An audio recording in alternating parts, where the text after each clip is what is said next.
Assalamualaikum warahmatullahi wabarakatuh. Waalaikumsalam warahmatullahi wabarakatuh. Alhamdulillahi rabbil alamin. Wassalatu wassalamu ala ashrafil anbiya'i wal mursalin Sayyidina wa maulana Muhammadin wa ala alihi wa ashabihil mujahidin at-tahirin, amma ba'du. Saudara hadirin kaum muslimin rahimakumullah. Dalam kehidupan sehari-hari kita selalu berhadapan dengan dua hal yang berlawanan, dengan dua hal yang kontroversial kata orang sekarang, yang kita diharuskan memilih satu di antara kedua hal itu. Sejak kita bangun tidur sampai kita tidur lagi, selalu kita hadapi dua persoalan itu, yang benar dan yang salah, yang hak dan yang batil, yang pantas dan yang tercela, yang ma'ruf dan yang munkar.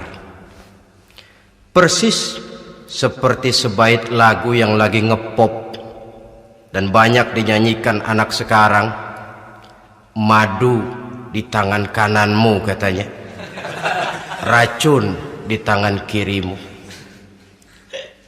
Tapi saya fikir-fikir, bagaimanapun kalau cuma sekedar madu di tangan kanan, racun di tangan kiri, adresnya jelas.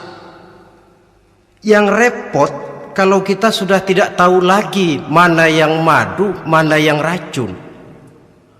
Lebih celaka lagi di zaman sekarang, banyak racun mereknya madu.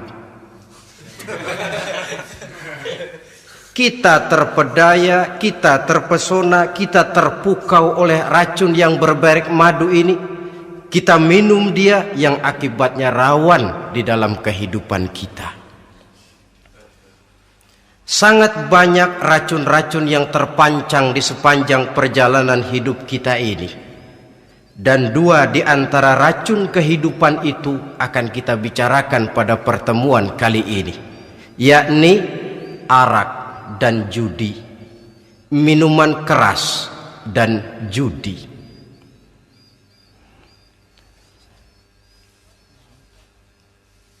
Sebagai yang kita maklum bahwa Islam bertujuan memelihara kemuliaan manusia yang diciptakan fi ahsani takwim, dalam bentuk yang paling sempurna.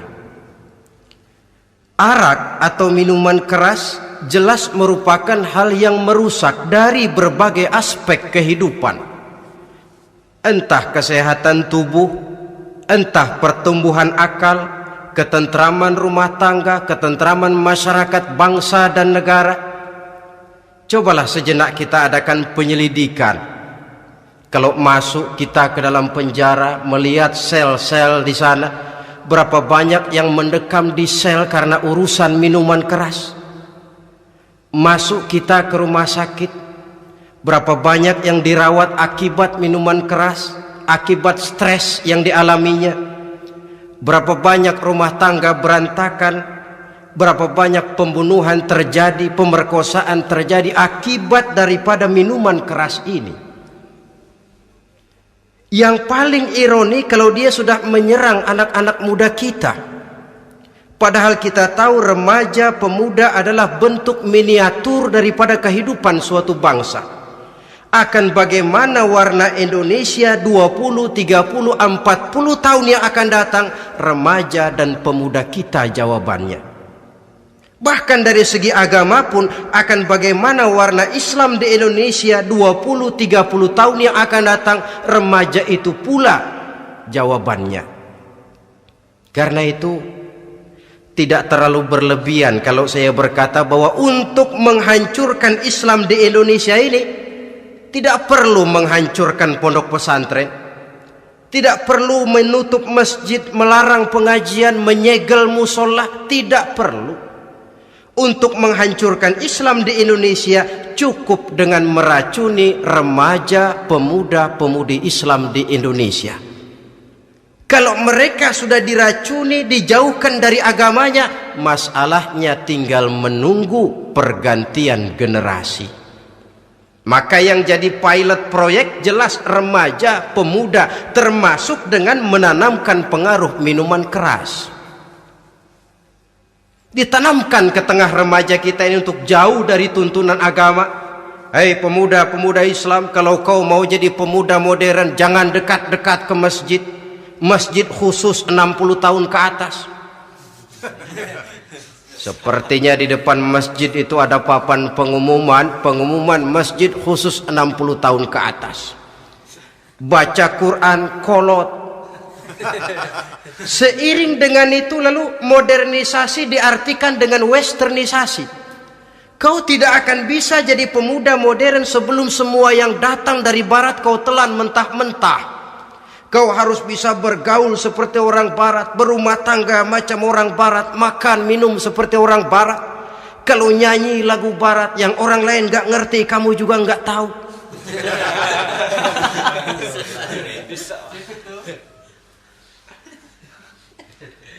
Anutlah itu free love yang pada akhirnya akan mengarah kepada free sex alias sammenleven. Isaplah itu ganja, morfin, narkotik. Jikalau sudah terlena kita dengan itu, maka kehancuran suatu bangsa sesungguhnya sudah dimulai. Penyakit minuman keras ini bukan cuma penyakit zaman ini. Masyarakat yang dihadapi oleh Rasulullah Sallallahu Alaihi Wasallam 14 abad yang lalu juga masyarakat yang kemaruk dengan minuman keras. Arab jahiliyah kalau sudah minum arak mabuk, tidak cuma minum, dia mandi pakai arak. Sistem pendidikan yang disampaikan Islam bijaksana. Mula-mula diberikan gambaran bahwa arak itu walaupun ada manfaatnya tapi ada bahayanya, dan bahayanya jauh lebih besar daripada manfaatnya. Tahap kedua diberikan pesan jangan mendekati solat dalam keadaan mabuk. Padahal solat 1 hari 1 malam 5 kali, artinya makin jauh saja dia dari arak itu. Pada saat kondisi iman sudah memungkinkan, barulah turun vonis bahwa arak itu najis, perbuatan setan, jauhi. Yang ironi yang saya katakan tadi, racun mereknya madu. Kadang-kadang kita dibuai dengan iklan yang tidak mendidik. Saya pernah lihat ada iklan misalnya, Anda ingin modern, majulah bersama minuman ini. Atau minuman ini lambang pergaulan dunia yang maju. Modern diukur dari minuman. Yang jadi korban akhirnya remaja dan pemuda-pemudi kita. Saya teringat satu analisa dari Rasulullah Sallallahu Alaihi Wasallam. Beliau bersabda, Inna min asratis sa'ah, sesungguhnya di antara tanda-tanda kiamat. Apa kiamat itu?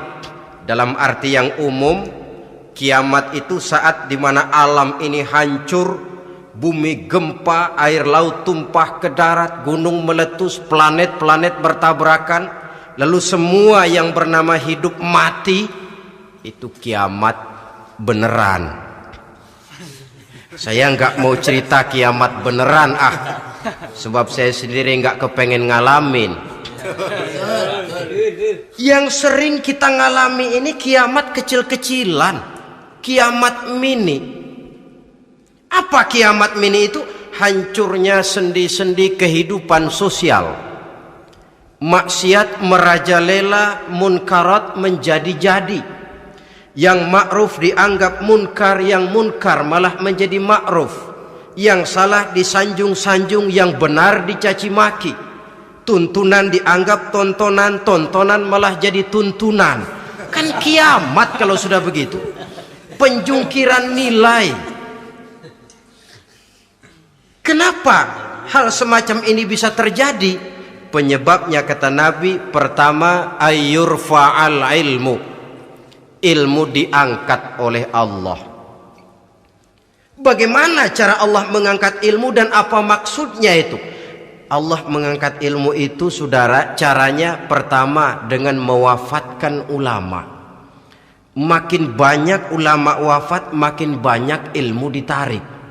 Yang kedua, kurangnya minat orang untuk belajar agama.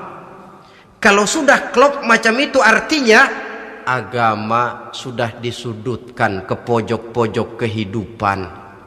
Agama cuma sekedar tinggal dekorasi. Agama cuma seminar, cuma kongres, cuma muktamar. Tapi bahwa agama merupakan realita dalam kehidupan, itu tidak pernah terwujud. Kalau ulama sudah tiada, minat orang belajar agama berkurang, maka ajaran Allah tidak lagi didengungkan orang. Dikala itu wa yudharul jahlu, akan muncullah kebodohan. Nampak kebodohan di mana-mana. Muncul permissive society, masyarakat yang merasa boleh hidup dengan kaidah serba boleh. Tidak ada halal, tidak ada haram. Tidak ada hak, tidak ada batil, semuanya serba boleh. Kalau sudah begitu kondisi masyarakat, terjadilah apa yang dianalisa oleh Nabi. Dikala itu wayabsu zina, zina dikerjakan berterang-terangan. Orang sudah tidak punya malu. Hidupnya sudah pakai prinsip punya kuping, kuping kebo. Punya muka, muka tembok. Punya kulit, kulit badak. Kalau juga dikasih tahu, malu dong kau tinggal serumah belum nikah. Malu sama siapa? Masyarakat. Allah, masyarakat cuek aja.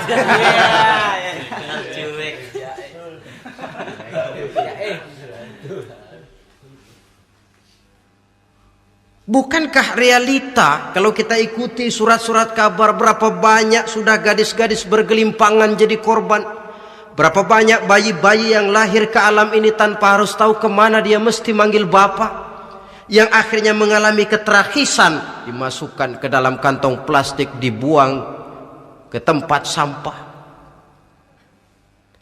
Kalau itu sudah terwujud, muncul efek negatif yang kedua, wa yushrabal khamr, arak, minuman keras jadi kebanggaan. Anak muda belum nyohor kalau belum bisa mabuk. Yang enggak mabuk dianggap kolot. Kampungan loh. Bikin malu baru kena segelas saja udah miring. Cengeng. Temen kita hebat sampai nyungsep di got. Yang nyungsep hebat. Ya, kalau cuma yang hancur kehidupan pribadi. Tapi kalau sudah menyangkut masa depan, yang berarti masa depan suatu generasi adalah merupakan masa depan daripada suatu bangsa. Begitu kerasnya Islam ini melarang minuman keras, sampai bukan cuma sekedar meminumnya saja yang diharamkan, tetapi juga dilarang mengimportnya, memproduksinya, membuka warung yang menjual minuman keras, atau bekerja di tempat penjualan minuman keras. Ada juga yang nyerempet-nyerempet, Pak, kalau sedikit kan nggak apa-apa, nggak mabuk ini. Nah, saya ingatkan hadis Nabi diriwayatkan oleh Imam Ahmad, Abu Daud dan Turmuzi. Nabi bersabda, ma askara kathiruhu faqaliluhu haramun. Apa yang banyaknya menyebabkan mabuk, sedikitnya pun tetap haram hukumnya. Memang barangkali mungkin ada manfaatnya, tetapi bahayanya jelas lebih besar ketimbang manfaat yang bisa timbul daripada jenis minuman keras itu sendiri. Dalam hadis lain Nabi pesankan, man kana yu'minu billahi wal yaumil akhir fala yaq'udu ala ma'idatin taduru 'alaiha al-khamru. Siapa yang beriman kepada Allah dan beriman kepada hari akhirat, jangan dia duduk di dalam satu pertemuan yang di dalam pertemuan itu diedarkan minuman keras. Masuk ke dalam lingkungan macam itu saja tidak diperkenankan. Kenapa? Asyariku fi syarri syarrun. Bersekutu dengan kejahatan, jahat juga hukumnya. Semalam kamu mabuk ya? Enggak, temen. Saya cuma ngebeliin aja kok. Apalagi ngebeliin.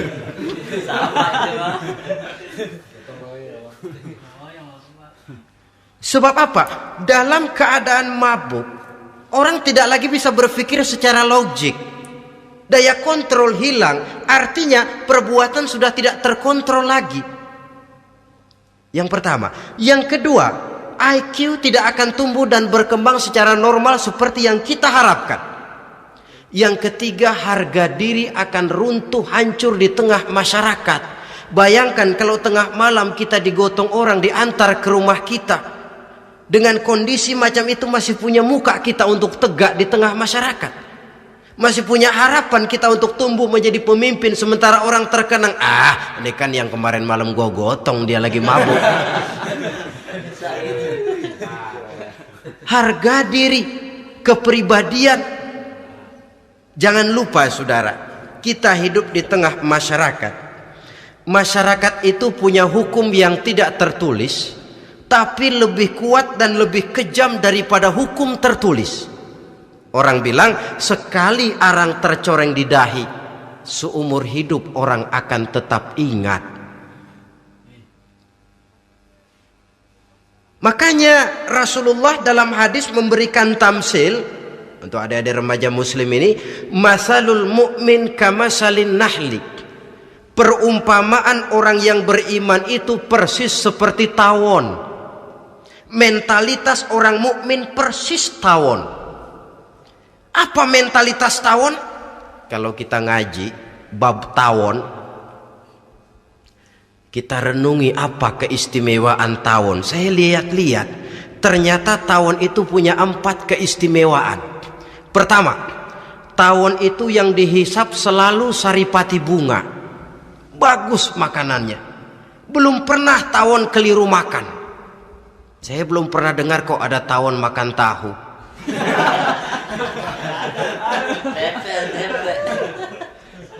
Yang dimakan selalu saripati bunga. Artinya apa? Orang mukmin perutnya itu perut selektif. Yang dimakan yang baik-baik, yang diminum yang baik-baik. Yang baik menurut agama itu adalah yang halal, thayyibat. Perutnya selektif, bukan perut asbak. Kalau asbak puntung apa saja masuk ke dalamnya. Tapi mukmin perutnya ini selektif.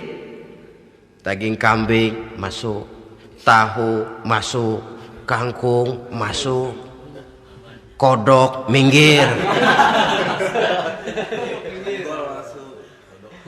air kelapa minum, kopi minum. Tapi kalau sudah berbau minuman keras, minggir. Sebab apa? Makanan dan minuman yang kita masukkan ke dalam perut besar ini akan digiling dalam perut besar, akan melahirkan energi, menggerakkan sel-sel pembuluh saraf.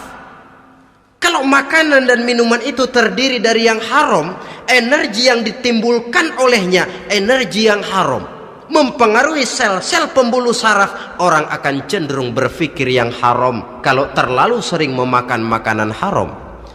Kalau sudah berpikir kepada yang haram, perbuatan pun akan mengarah kepada yang haram juga. Contoh kecil aja dah, ada nggak maling mikirin majelis taklim? Ada. Karena yang dimakan lebih banyak yang haram, yang dipikir paling-paling nanti malam rumah siapa lagi nih ya? Sudah mengarah ke sana.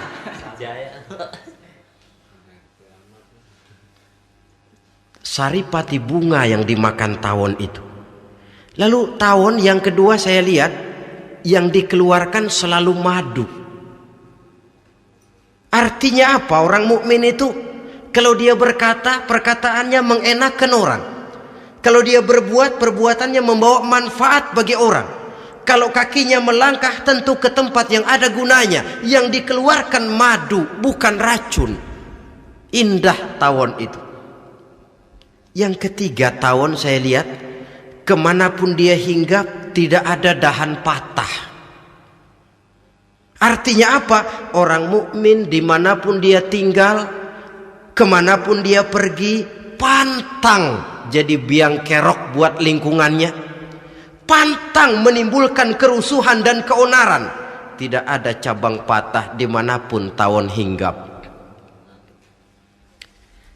Tapi juga yang keempat, saya lihat-lihat tawon itu jangan coba-coba diusik.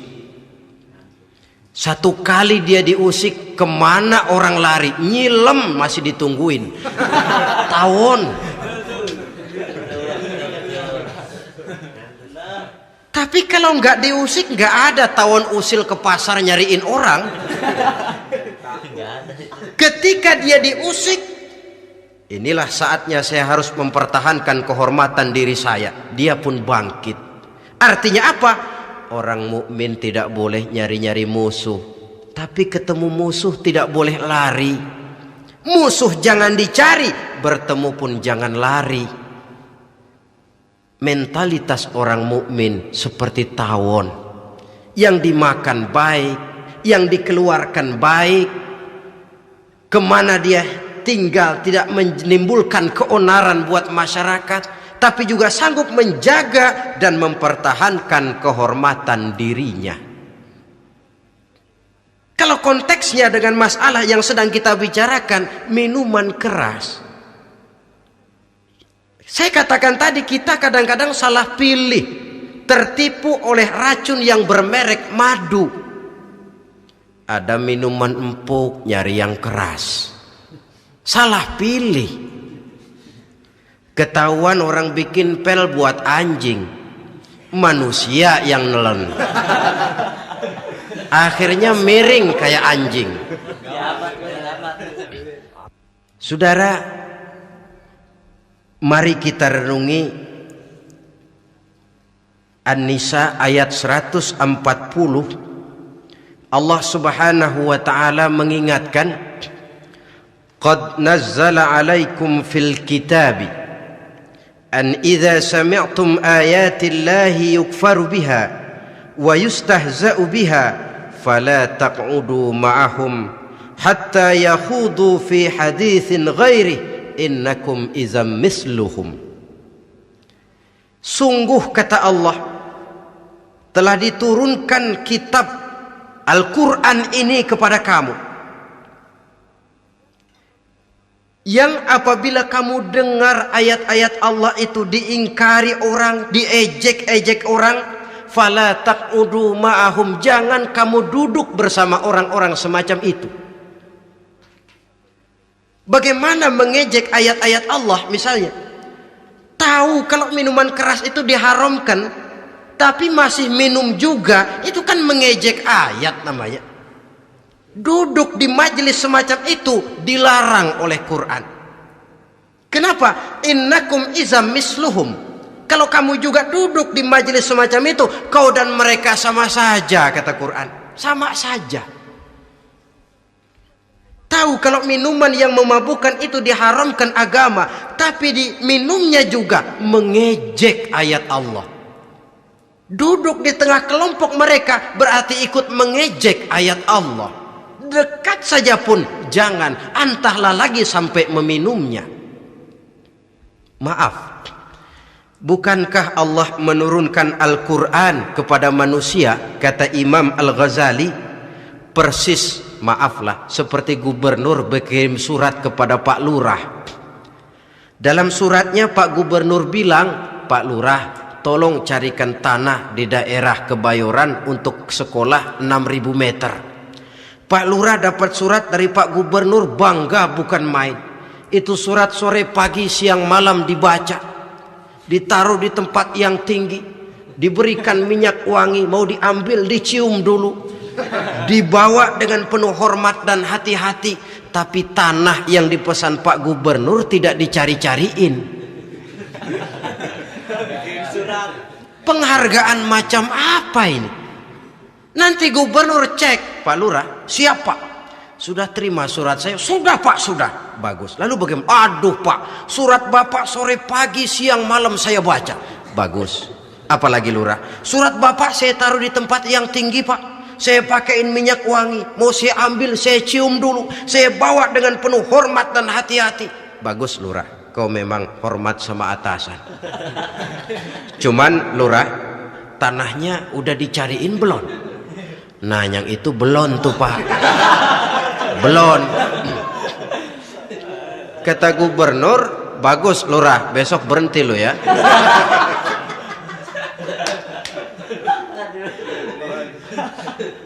Membacanya memang penting, al-muta'abbad bitilawatihi, beribadah dari sebab membacanya. Tapi setelah kita baca, kita tahu isinya, what next? Mau apa kita dengan isinya itu? Jangan yang kita baca kita injak-injak. Itulah ironinya, bagaimana Quran itu mau membawa keberkahan dalam hidup ini. Kalau yang kita baca sering kita injak-injak. Dalam kehidupan kita baca ayat wa ahallallahul bai'a wa harramar riba. Allah halalkan jual beli, Allah haramkan riba, tapi renten ditelan terus.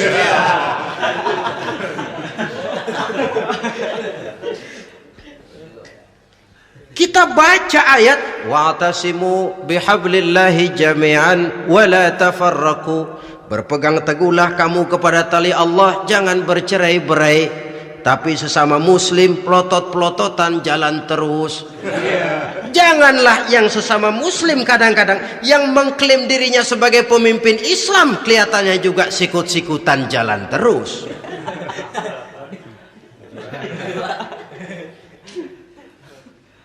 Sehingga tidak heran kalau orang bilang di bawah ngamalin ayat kursi, sudah sampai di atas ayat hilang, tinggal kursi saja yang diamalin.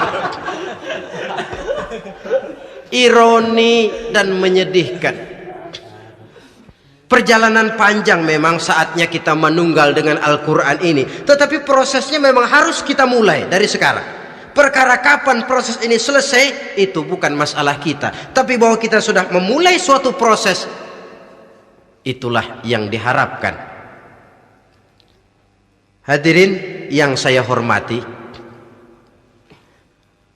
oleh karena kerasnya peringatan Islam terhadap minuman keras, pernah satu hari seorang lapor kepada Khalifah Umar bin Abdul Aziz bahwa ada sekelompok orang berkumpul meminum minuman keras.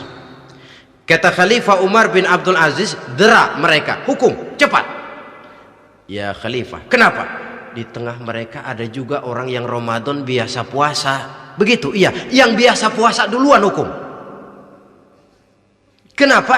Mengerti memang lebih besar resikonya daripada tidak mengerti.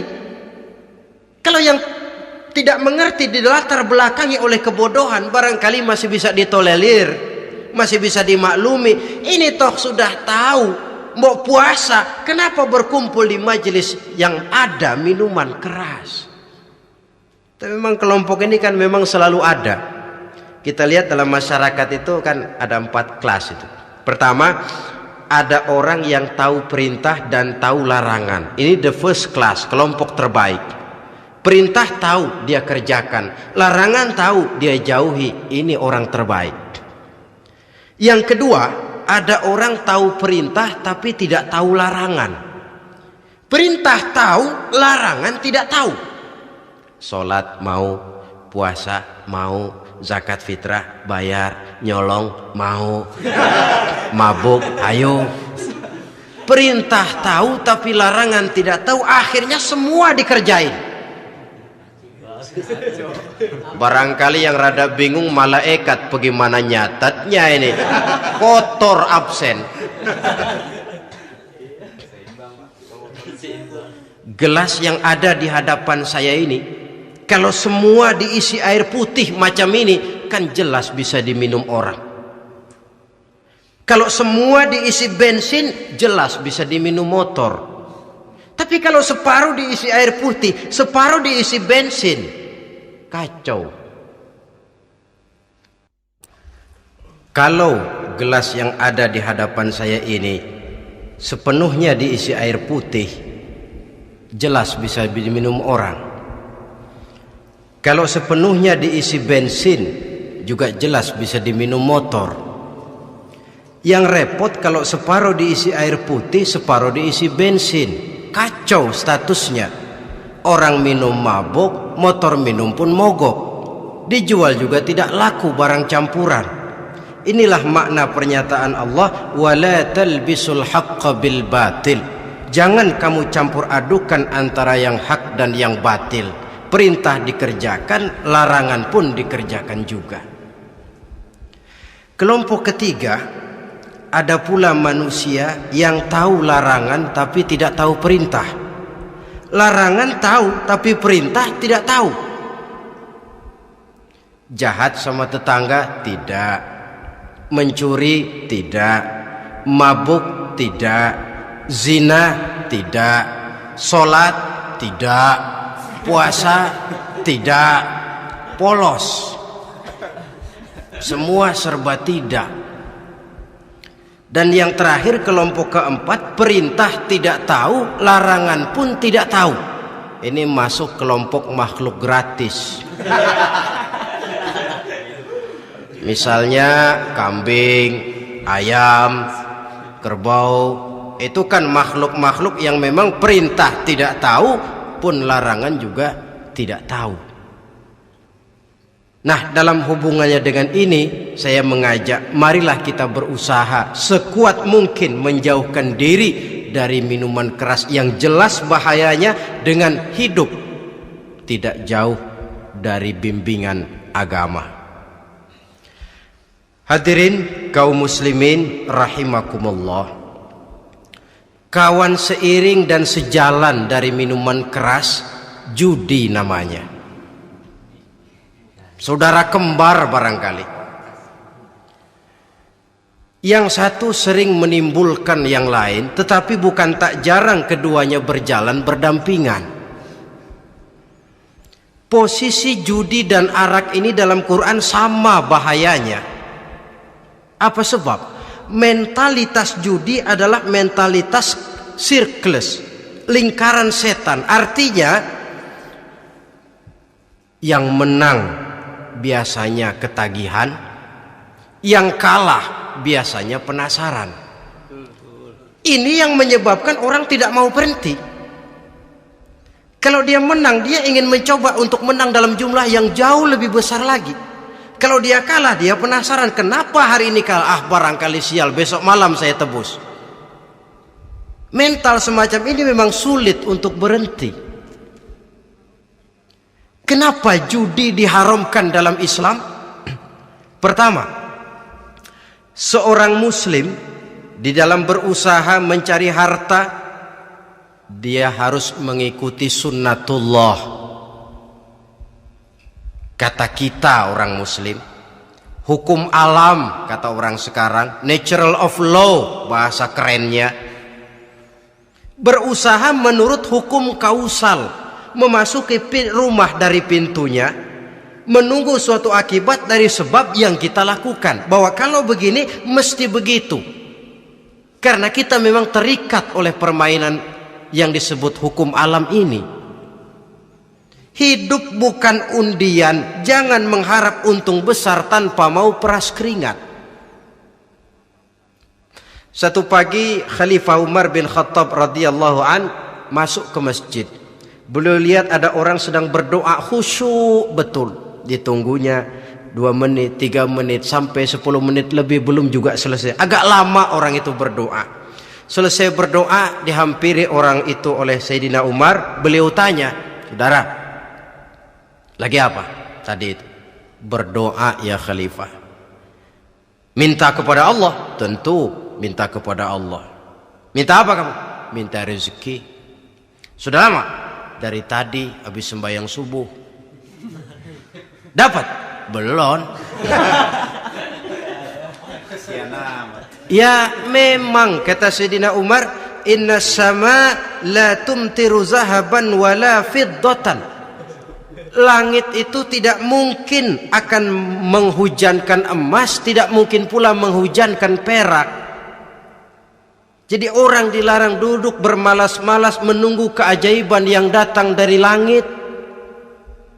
Karena memang hidup ini bukan undian. Jadi jangan mengharap untung besar tanpa mau peras keringat.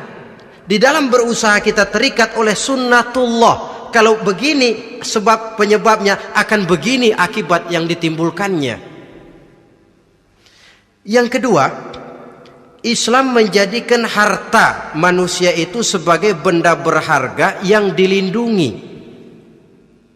Mengambilnya dengan judi termasuk memakan harta orang lain dengan cara yang batil.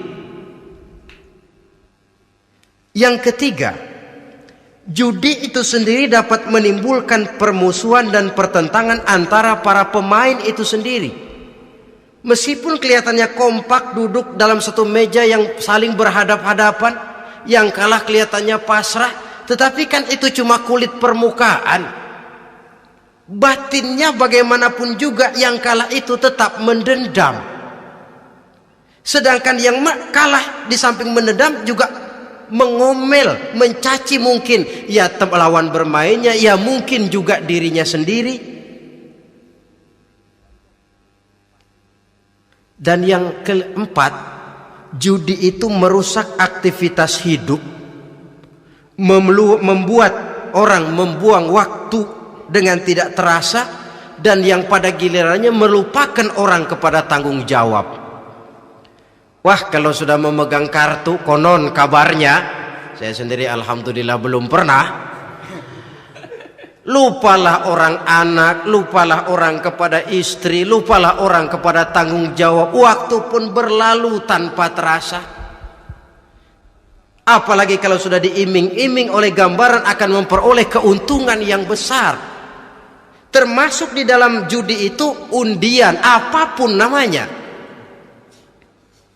Yang usaha ke arah ini seharusnya tidak dipermudah, walaupun dengan embel-embel dana kemanusiaan, sumbangan sosial. Saya tidak begitu yakin, saudara, bahwa bangsa Indonesia ini sudah begitu menipis rasa kemanusiaannya sehingga untuk berlaku sosial mesti diimbangi dengan hadiah sekian juta rupiah.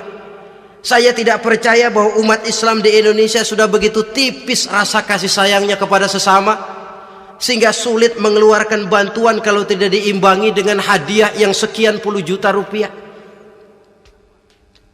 Yang saya khawatir apa? Pada gilirannya di negeri ini akan makin banyak penghayal-penghayal kelas berat, tukang-tukang lamun kelas tinggi, yang hidup cuma ngumpulin jikalau. Jikalau, andai kata, umpama misalnya, orang sudah kemana-mana kita masih menghitung jikalau.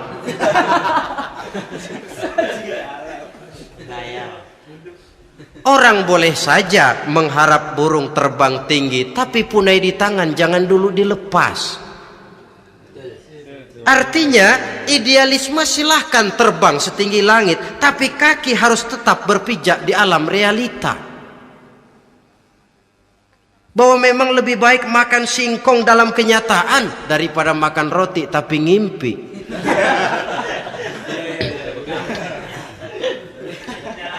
Kadang anaknya menangis, Pak minta jajan, ada uang 200 rupiah. Sudahlah sabar, kau jangan jajan, nanti bapak beliin kalau tembus 100 juta nih. Akhirnya yang 100 juta tidak, anak pun kelaparan. Bukankah akan jadi masalah bagi semuanya? Belum lagi rasa sayang kepada harta yang sudah dia miliki, entah itu tanah, rumah, kendaraan. Kalau sudah kadangkala di meja judi, hilang rasa sayang kepada benda itu.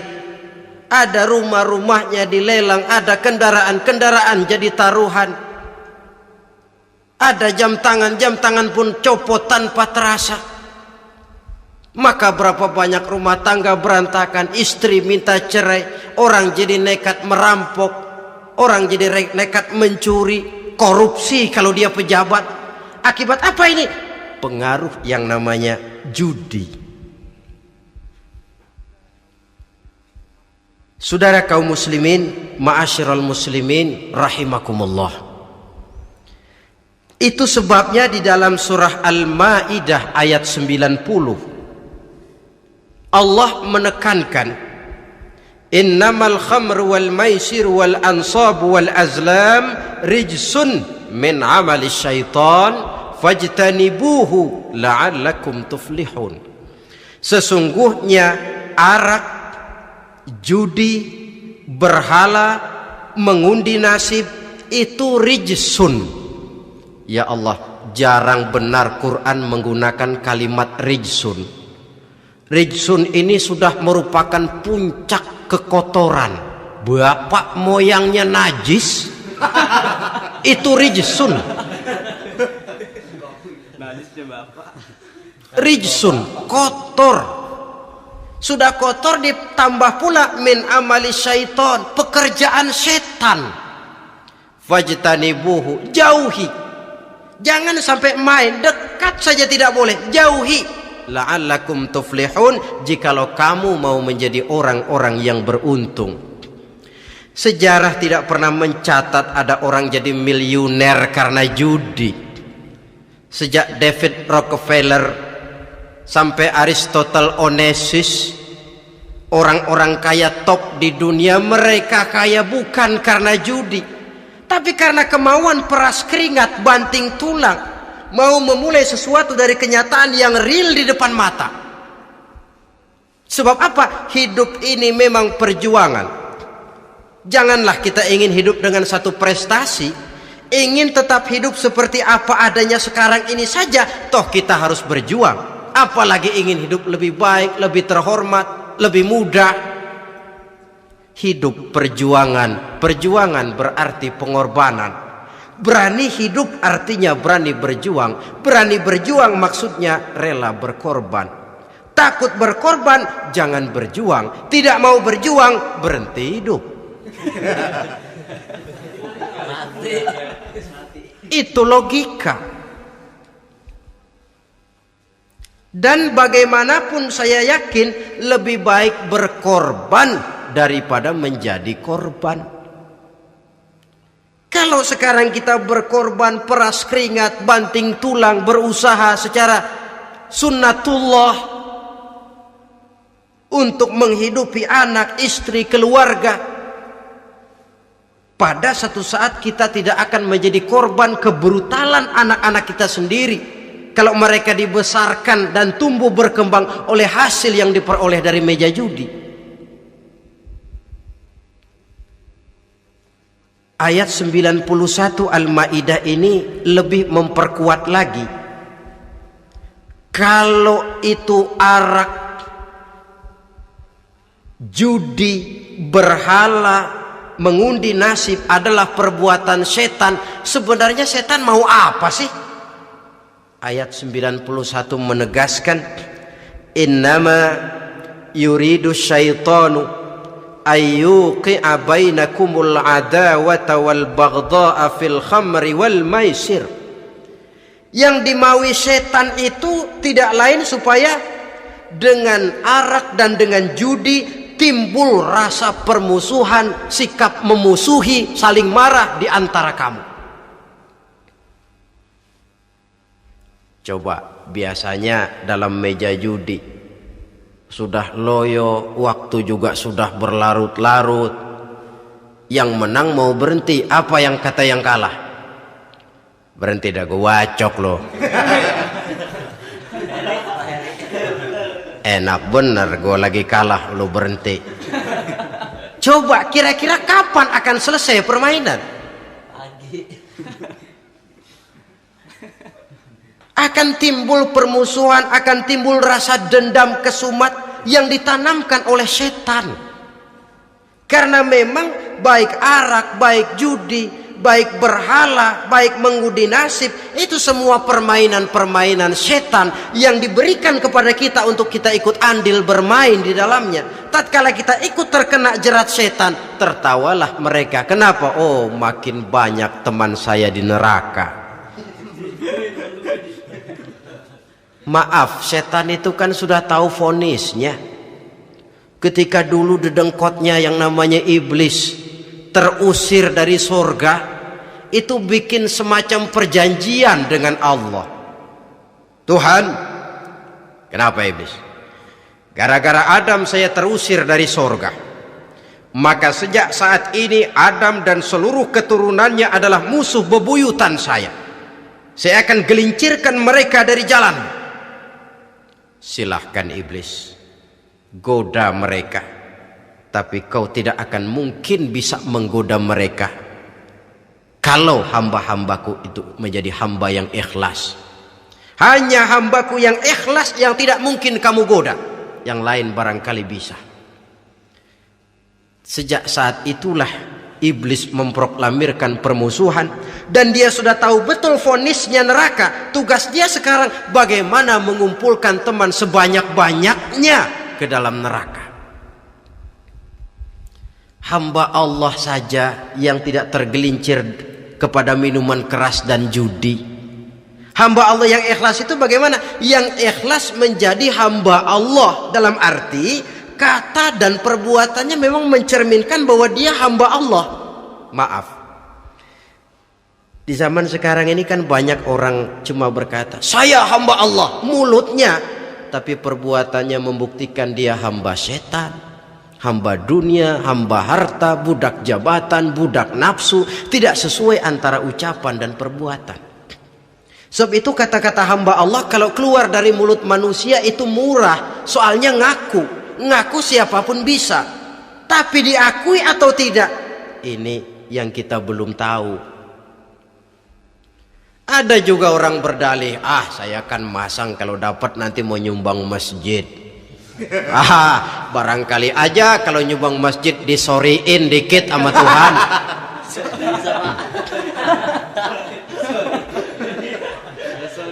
Apa bisa begitu?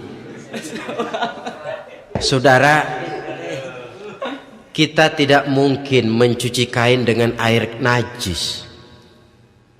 Innallaha thayyibun, kata Nabi, la yaqbalu illa thayyiba. Allah itu baik dan hanya menerima yang baik. Bahwa dalam Islam tujuan yang baik harus dicapai dengan prosedur yang baik. Bahwa niat menyumbang masjid bagus, tapi hasil daripada judi atau undian tidak akan menyampaikan kita kepada tujuan itu. Tidak boleh mencuri kain walaupun niatnya untuk sholat. Kalau nyolong kain niatnya buat sembayang, dimaafin kali. Walaupun sholatnya sah, mencuri kainnya tetap saja dosa. Islam tidak menghalalkan segala cara untuk mencapai suatu tujuan. Bahwa tujuan yang baik harus dicapai dengan cara yang baik juga.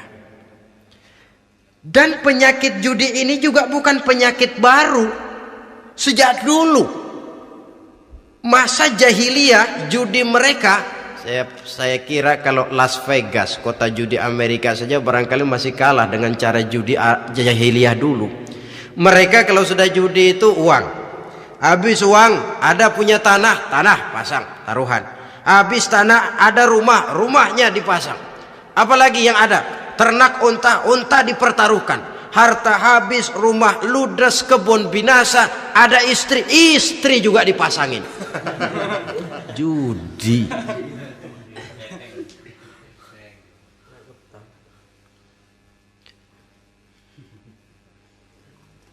Kita sebagai muslim oleh Al-Quran dijelaskan orang yang mempunyai dua tujuan hidup.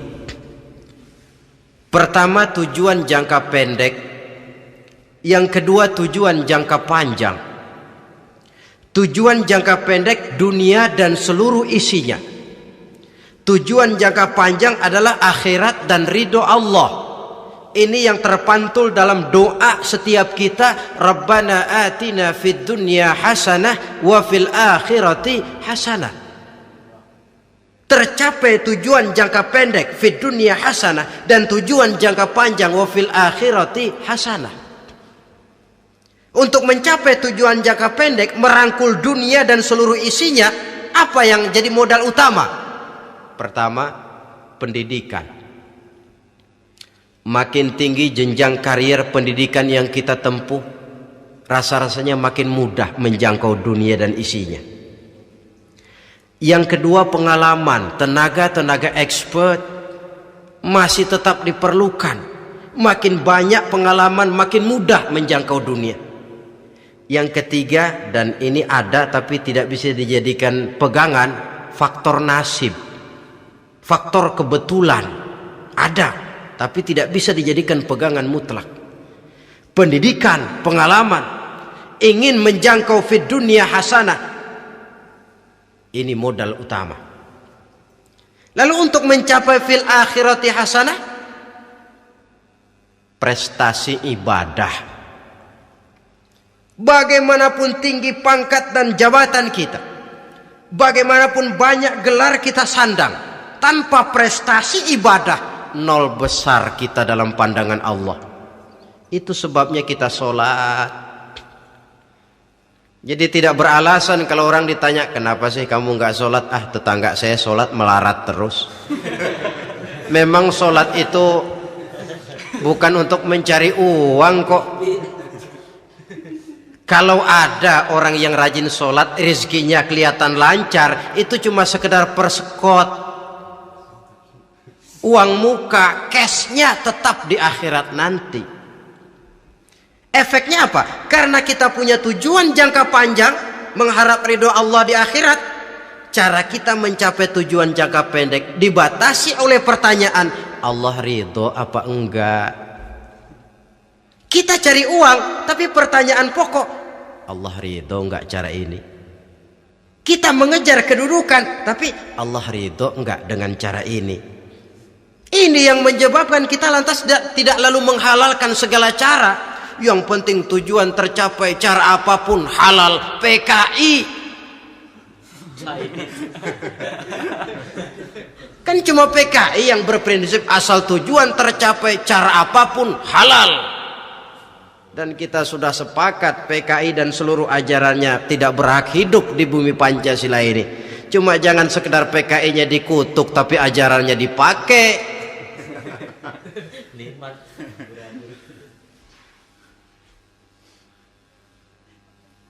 Nah, untuk mencapai dua tujuan ini, Islam mengajarkan sistem keseimbangan.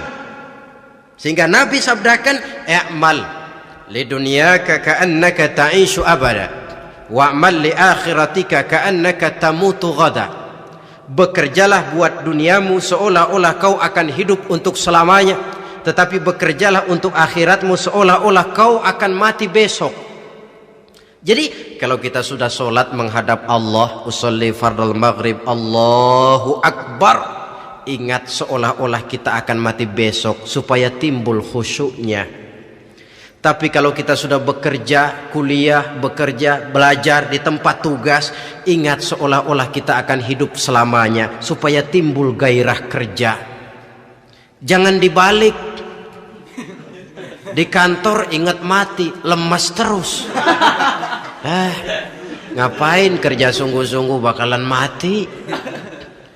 Lagi sholat ingat Duta Merlin, Altiron Plaza, ya kacau. Salah pasang, tidak pada tempatnya.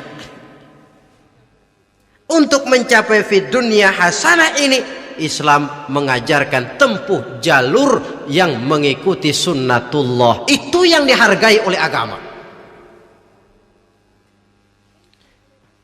Terikat oleh hukum kausal bahwa kalau ini yang saya usahakan hasilnya akan begini. Perkara nanti hasil tidak seperti yang kita harapkan, baik sangkalah kita kepada Allah. Sebab kita tidak tahu rahasia apa di belakang itu. Kadang orang mengeluh, habis saya rajin sholat tapi rezeki seret, berhenti aja dah. Kita tidak tahu rahasia di belakang itu. Pernah hadirin, satu hari seorang petani, dia selesai bekerja di ladang, istirahat. Dia tidur di bawah sebuah pohon beringin. Di sebelah pohon beringin itu ada pohon labu. Dia berpikir, Kalau saya lihat-lihat Tuhan nggak adil katanya. Masa pohon beringin pohonnya besar, buahnya kecil. Pohon labu pohonnya kecil, buahnya gede. Tuhan bukan arsitek ulung ini.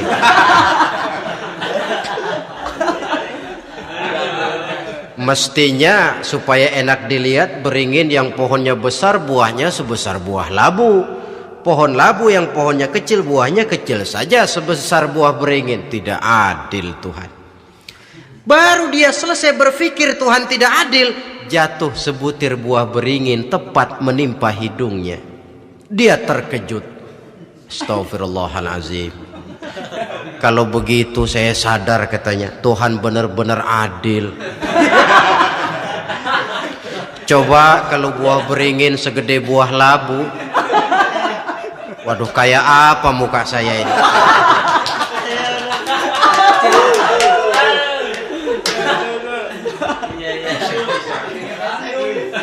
Baru terbuka pandangan matanya setelah berhadapan dengan kenyataan. Baru keluar respek. Allah benar-benar adil. Padahal semenit yang lalu dia masih berkata, Tuhan bukan arsitek ulung. Tapi semenit kemudian setelah berhadapan dengan kenyataan yang real dia hadapi, wah, Allah benar-benar adil.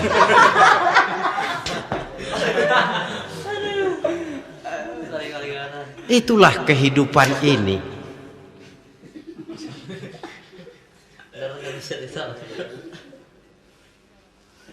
Saudara hadirin yang saya hormati, karena itu baik arak, baik judi, dua-duanya merupakan bahaya laten yang tidak hanya mengancam kehidupan agama, tetapi juga masyarakat, bangsa dan negara, apalagi kalau sudah jatuh kepada generasi penerus.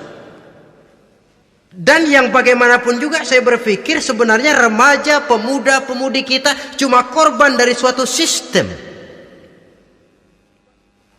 Sebab ini merupakan tanggung jawab bersama. Ulama mubalik macam saya paling wewenangnya cuma ngomong. Yang punya SK untuk memberhentikan pabrik minuman keras itu kan Menteri Perindustrian. Tangan-tangan eksekutif. Sehingga kalau Nabi katakan, man ra'a minkum munkaran falyughayyir biyadihi wa illam yastati' fa bilisanihi wa illam yastati' fa biqalbihi. Apabila salah seorang kamu melihat suatu kemunkaran, termasuk minuman keras dan judi di dalamnya, rubah itu. Dengan cara apa? Kalau kau mampu dengan tangan, artinya power, kekuatan. Kalau dengan tangan tidak mampu, ini orang kalau gue pukul gue yang melintir nih. Umpamanya, fabilisani, dengan lidah ngomong. Mas, saya senang sampean tinggal di sini, kampung kami tambah warga, tapi tolonglah jangan bawa pengaruh yang tidak baik.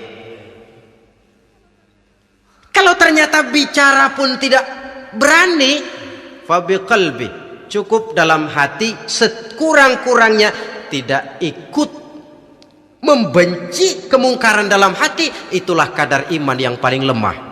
Ini secara umum. Tapi kalau hadis ini kita mau adakan semacam, katakan description of job, bahasa kerennya, kita adakan pembagian tugas. Siapa yang harus merombak kemungkaran dengan power? Penguasa, pemerintah, sebab dia punya aparat. Siapa yang merombak kemungkaran dengan lidah? Ulama, kiai, mubalik, ngomong. Siapa yang hanya mengubah kemungkaran dalam hati? Kita umumnya rakyat lemah ini, yang mau ngomong nggak berani tapi hati pegel. Nah, kalau sudah ada pembagian tugas semacam itu, insya Allah masing-masing akan berjalan pada relnya, dan pada akhirnya selamatlah kita, bangsa Indonesia, umat Islam pada khususnya, dari bahaya, baik bahaya minuman keras maupun bahaya judi. Menyelamatkan bangsa dan yang lebih lagi menyelamatkan masa depan kita. Sekianlah saudara pertemuan kita pada saat ini. Mudah-mudahan ada manfaatnya. Terima kasih atas segala perhatian. Mohon maaf atas segala kekurangan. Usikum wa nafsi bitaqwallah. Wassalamualaikum warahmatullahi wabarakatuh.